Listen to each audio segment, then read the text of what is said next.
Alright, lads. The savage Alen Babic gave an interview with Boxing Social, right? He was talking about, what his plans are for 2020, some of the upcoming fights he wants to have. He said that likely his next fight will probably be against Eric Molina. Yeah, Eric Molina, lads. Not a great fight, to be honest with you. Eric Molina, at this stage, no. Molina never had much heart. I reckon that's a quick job. He reckons he's going to get rid of Molina faster than Hrgovic did. To be honest with you, I wouldn't even be surprised. I mean, Molina's been knocked out in the first round by Chris Arreola years ago, 7 years ago, 8 years ago nearly. So, I don't want to see that fight. One name he mentioned, and he said this is the fight he wants. David Price. Now that I'm interested in. That would be an intriguing fight. Alright, I done a live stream where I talked a bit about that. That's a fight. I mean, that would tick a lot of boxes for Alen Babic at heavyweight.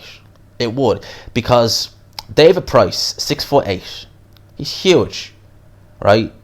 This guy weighs between 270 to 250, right? So he's going to be massively bigger. I mean, you look at like some of the guys that Alen Babic was fighting. Like when he fought Winters is essentially a cruiserweight, right? And he's similar size to Babic.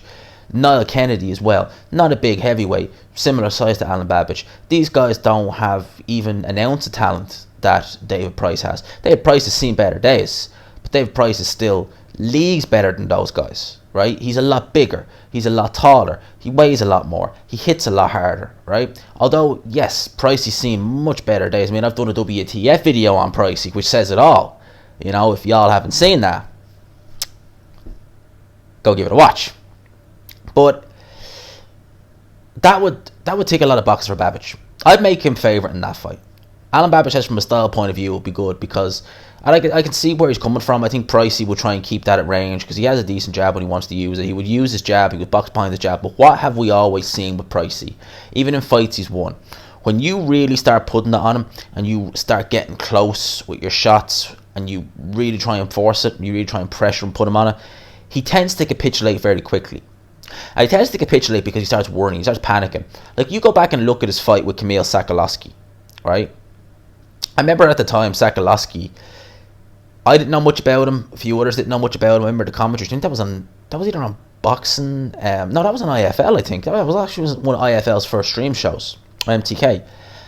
And I remember the commentary team were saying it was going to be an easy stoppage win for David Price. You saw that Sakalowski, that was only over 6 rounds. You saw in that fight Sakalowski was better than his record suggested. And when he kind of started getting close to David Price, you saw some little worrying moments there. You saw moments where he started to doubt himself.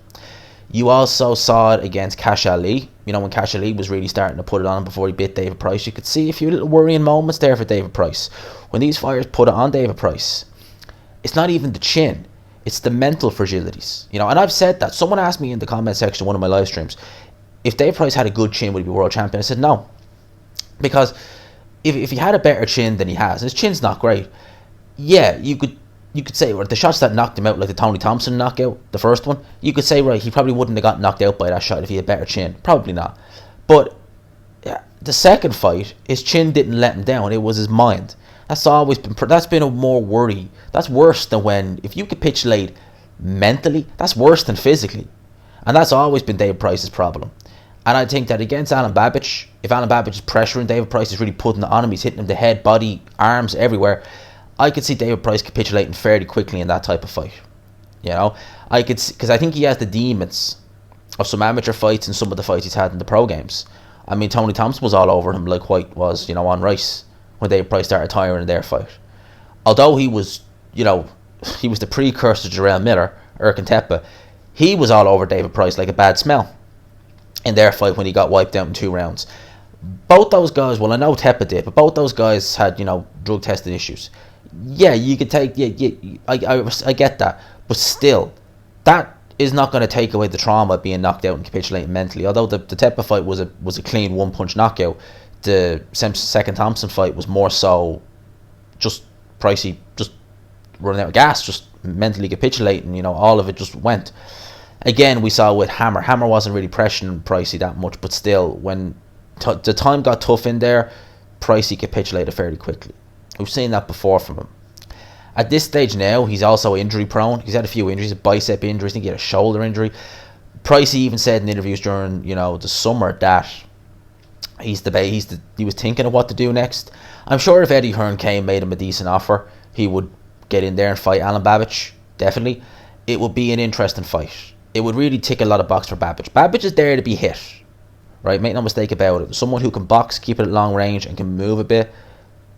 Yeah, you could easily see him, having success against Babic. But saying that, Babic is a pressure fighter. He's going to come forward. I guess the questions that I have to ask is, how would he cope with... Because guys like Shondale Winters were just overwhelmed. Niall Kennedy, foolishly decided to, I want to show that I have bigger balls than this guy. And, when he really shouldn't have done that, because obviously Alen Babic was going to walk straight through him. And he just met him in the middle. And, we all saw how good that went. Sarah Palin would say, how'd that work for you? So... someone at Dave Price should be able to keep it long range. We'll see how Babic can get on if he gets dragged in later into a fight, although Pricey's stamina is not great. It will be an interesting fight. He said that he gives these names to Dylan White. Dylan White tries to see what he can do, but Pricey's the name he's saying, I wouldn't mind seeing that fight.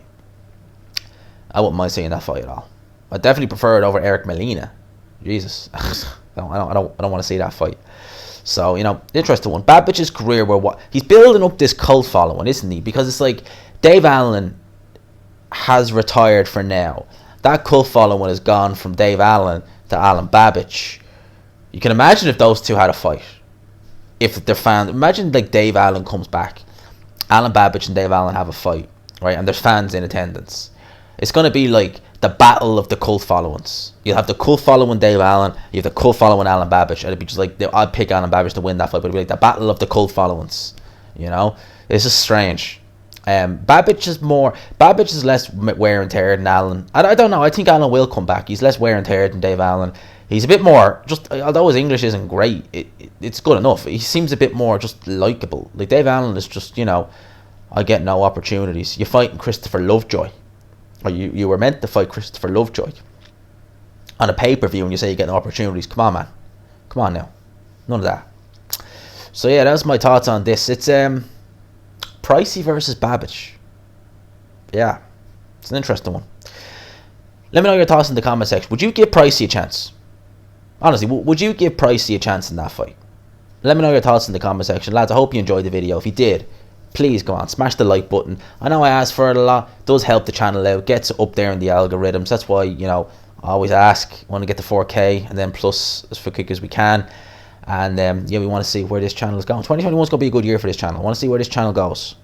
And I want to see where I go, as a result of this channel, here, there, and everywhere.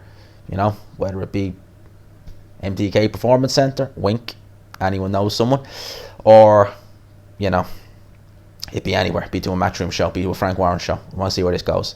Lads, I'll talk to you as always. #GMAS, Rocks, King of Rip Jeans, all that good stuff. Peace.